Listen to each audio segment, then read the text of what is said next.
Olá, bom dia, queridos. Paz seja convosco. Graças ao Senhor mais um dia com vocês aqui no canal O Reino em Pauta, todas as manhãs, com o propósito de levar uma palavra gloriosa ao seu coração. Muito obrigado a todos vocês pela comunhão. Tenho recebido feedbacks dos nossos amados irmãos, companheiros aqui no canal. Obrigado aos pastores, aos bispos, à liderança toda, tanto no Brasil como fora dele, os nossos queridos pastores lá em África. Muito obrigado, querido pastor Chimoio, querido pastor Calavete, querido pastor Damião, pastora Albertina.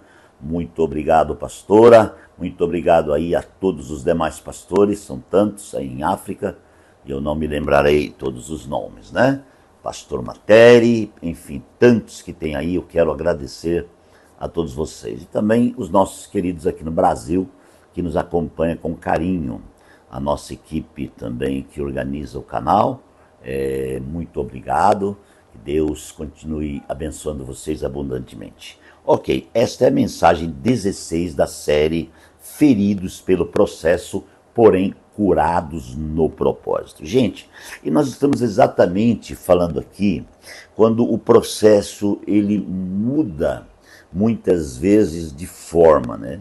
Às vezes você está passando um tipo de processo, termina aquele processo, começa uma nova forma do processo, tá? Pode ser o mesmo processo, ele tem uma mudança, é o caso de José. José foi vendido aos ismaelitas, que venderam ele ao Egito, né?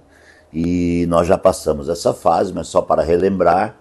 Então o processo de José ele foi mudando. Uma hora ele estava na casa do pai, recebeu o encargo. Depois ele estava, amados irmãos, sendo humilhado pelos seus irmãos ali naquela caminhada. Depois ele já estava num calabouço, num buraco, sem água, lançado, jogado pelos seus irmãos. Depois ele já estava numa carruagem ismaelita indo para o Egito. Depois ele já se encontra na casa de Potifar, trabalhando ali com muita alegria e fazendo o seu papel maravilhosamente bem. Logo depois, ele é assediado pela esposa de Potifar. E de repente, o que acontece? Ele é lançado na prisão injustamente, porque a esposa o condenou, dizendo que ele tinha agarrado ela. Muito bem. Então os processos de José eles foram mudando. Gente, não é diferente conosco, tá? Não é diferente, a cada dia temos um processo. Tem até um ditado aí, que as pessoas falam assim, né? Todos os dias temos um leão para vencer, e é uma verdade. Todos os dias nós temos um processo, amados irmãos, que muitas vezes ele dura um dia, depois ele muda, vem um outro processo. Agora, o propósito, em todos os processos, ele é único.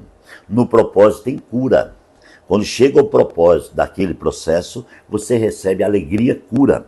É uma satisfação perceber que resolveu aquela situação.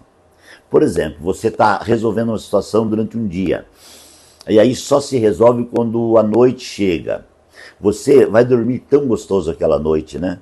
Você vai deitar no travesseiro e vai dizer, puxa, resolveu. Puxa, o processo levou eu a ver o propósito acontecer, e agora é como um bálsamo, é o óleo fresco que está sobre a minha cabeça, não é?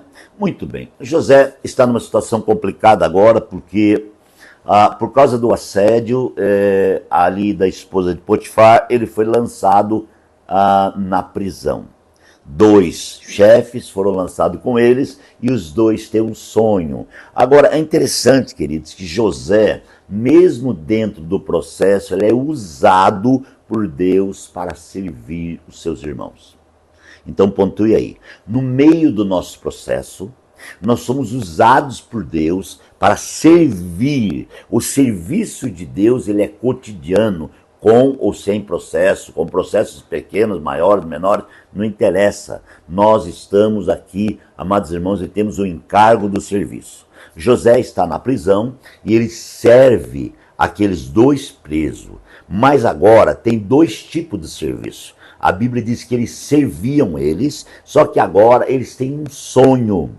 E José precisa servi-los agora espiritualmente, dando a interpretação espiritual dos sonhos. Gente, que tremendo, né? Todos os dois sonhos eram meio parecidos.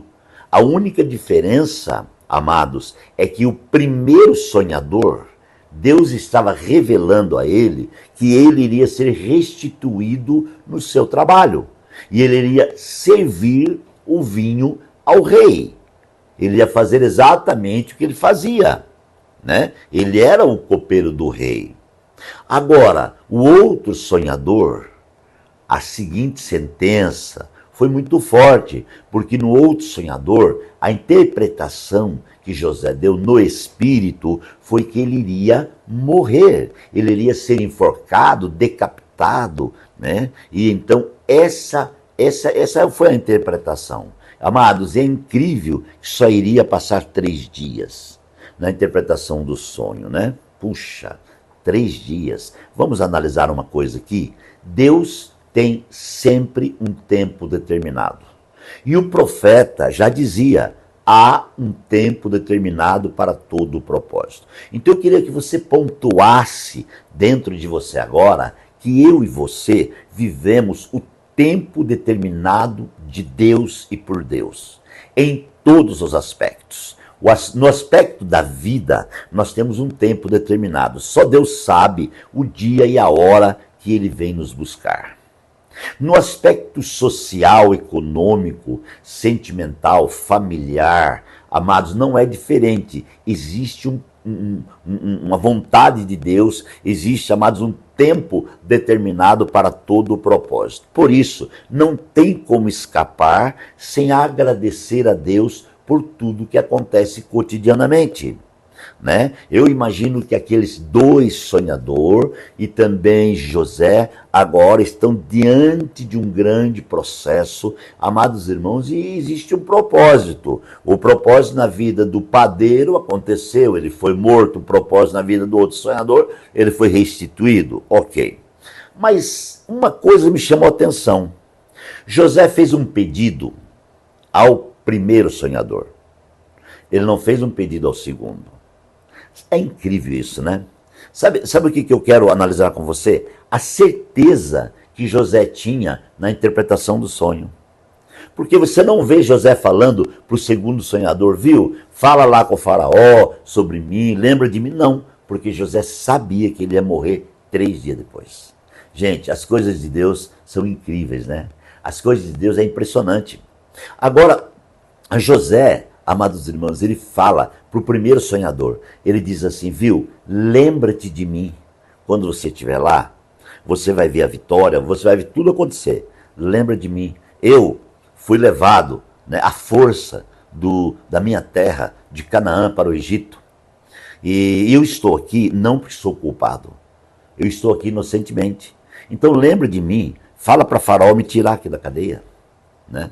Agora, gente, vou analisar outra coisa com vocês. O segundo sonhador morreu 3 dias depois. O primeiro sonhador, 3 dias depois, ele foi restituído no seu cargo. Ele foi abençoado, cumpriu o sonho, só que ele esqueceu de José. A Bíblia é muito clara. A Bíblia fala que ele se esqueceu de José. O que eu quero pontuar aqui? Gente, existe uma amnésia, um esquecimento, que toca muitas vezes na cabeça de todos nós. Muitas vezes nós lembramos de reclamar por qualquer coisinha que acontece que não nos agradou. Mas não lembramos de agradecer pelas coisas imensas e grandiosas que Deus tem nos dado. Isso é muito mal, é muito ruim, porque nós esquecemos de agradecer. Gente, a gratidão tem que estar à frente. Esse camarada, ele esqueceu de José. Gente, ele deixou José lá, no calabouço, na cadeia, porque ele esqueceu. Ele poderia interceder. Ele tinha agora o testemunho da fala de Deus através de José. Quantas coisas Deus já usou alguém para te livrar, para te falar, para te abençoar, e nós muitas vezes não somos gratos. Pelo contrário, muitas vezes usamos da ingratidão para com aqueles que têm nos servido. Gente, a gratidão é algo que agrada muito a Deus. Esse nosso chefe, né, que esqueceu de José, Ele não imagina o quanto o José estava sofrendo ali. Você já pensou uma pessoa presa injustamente? Um sofrimento, entre aspas, sem causa? Né? Por que entre aspas? Porque o sofrimento de José também tinha um propósito que você vai ver. Mas, irmãos, esquecer daquilo que Deus tem nos feito é muito mal. Deixa eu falar para você. Não esqueça dos benefícios que Deus tem dado a você. Não esqueça daquilo que Deus tem feito e abençoado você e a sua casa. Seja no mínimo grato. Levante a sua cabeça e diga: Deus, obrigado por tudo. O Senhor tem feito algo na minha vida e eu quero te agradecer. Eu te agradeço por aquilo que está dentro do meu coração. Eu te agradeço por aquilo que foi colocado por Deus dentro de mim. Eu agradeço por tudo que tem acontecido, porque Jesus Cristo é o meu Senhor. Queridos, eu quero orar por você agora e com você. Pai, muito obrigado por essa manhã, por esse dia, por esse momento. Pai, abençoe abundantemente a vida do meu irmão, da minha irmã. Esteja realizando algo extraordinário, pois nós estamos orando e abençoando a cada um em nome de Jesus. Queridos, fica comigo porque eu continuo nesta série que está maravilhosa. Um grande abraço e até amanhã.